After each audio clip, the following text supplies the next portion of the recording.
President Biden could end this crisis and prevent a war with Russia by doing something very simple, guaranteeing that Ukraine will not become a member of NATO.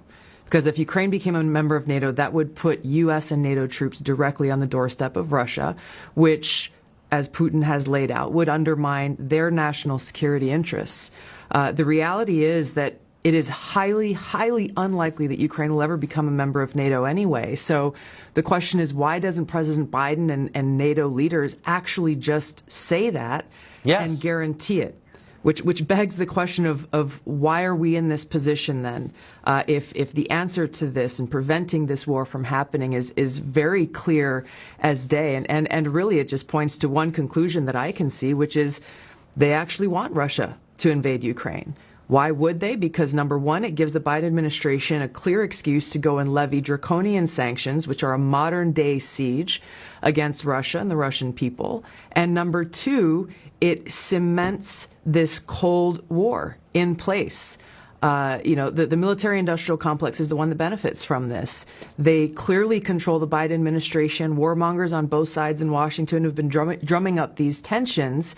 If they get Russia to invade Ukraine, then again, it locks in this new Cold War.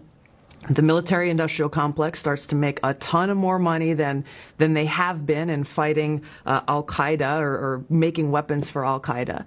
And who pays the price? The American people pay the price. The Ukrainian people pay the price. The Russian people pay the price. It undermines our own national security, but the military-industrial complex that controls so many of our politicians wins, and they run to the bank.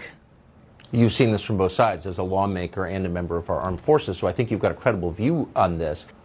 I've looked at this carefully, Tucker, and I have yet to find any benefit that a political leader has used or could use to justify this to the American people. All you hear is like, well, we have to defend democracy. We have to defend this democratic country of Ukraine. But as you know very well, this current president, shuts down, arrests political opposition, throws them in jail, shuts down TV stations that are critical to him.